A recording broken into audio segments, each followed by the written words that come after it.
nagpunla ulit ako ng ng pechay. Ayan, tapos itatransfer ko dito. Nilagyan ko siya ng screen at tinutukan ng ng mga maya. Loko yung mga maya na yan. Yan, diyan ko ililipat yan. Tapos talagyan ko rin ng cover. Tapos ito, gumawa ako ng cover din dito. Preparation para pinapa-germinate kong onion at saka ng talong at kamatis.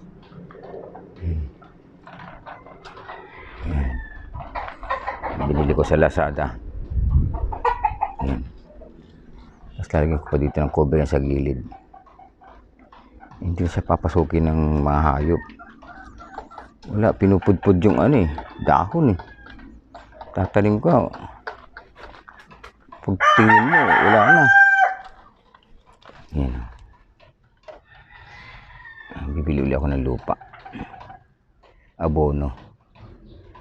Ayan. Tapos yan, yung mahabang kawayan iaangat mo yan. Tatali mo dyan.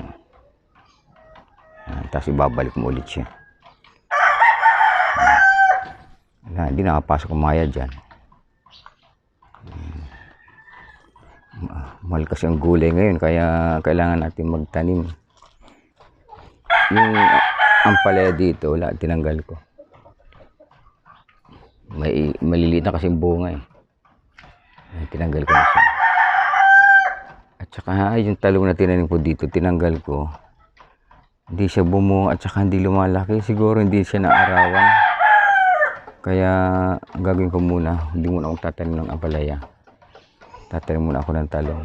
Medyo mahaba-haba ang buhay ng talong. Ito, mga tinanim kong luya. Napakamahal ba ng luya ngayon? Ayan. Kaya ang ginawa ko, nag-full blast ako ng isang lot dito na puro luya. Para pag nagkalaman yan, diyan ka na lang kukuha. Hindi ka nabibili sa supermarket. Kailangan natin itanim mga gulay na kailangan. Halimbawa, onion, kamatis, luya, talong, okra, pechay. Kasi pag nagagata tayo ng tilapia, kailangan natin ng pechay. Kaya dito ko ilalagay yan. Ito yung ito malaman na to. Malaman na to. Luya. Ayan dami ng laman ito. Bumukol na yung lupa. Ibig sabihin,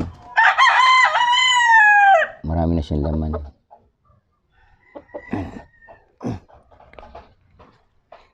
Tapos ito, balak kong lagyan ng lupa ito.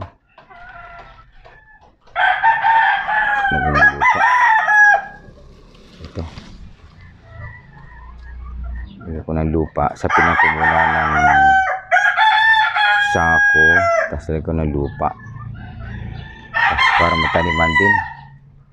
Sayang space Ano nyo pa ito?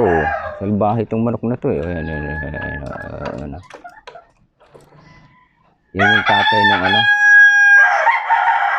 ang talo naming manok. Nilaban kasi sa malaki. Wala, talo. Wala, magawa. May tari talo.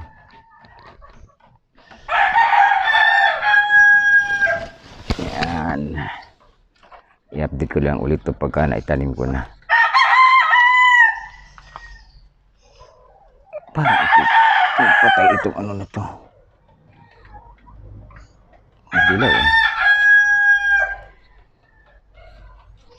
Update ko ulit yan. Pag naitanim ko na yung pechay. Yan.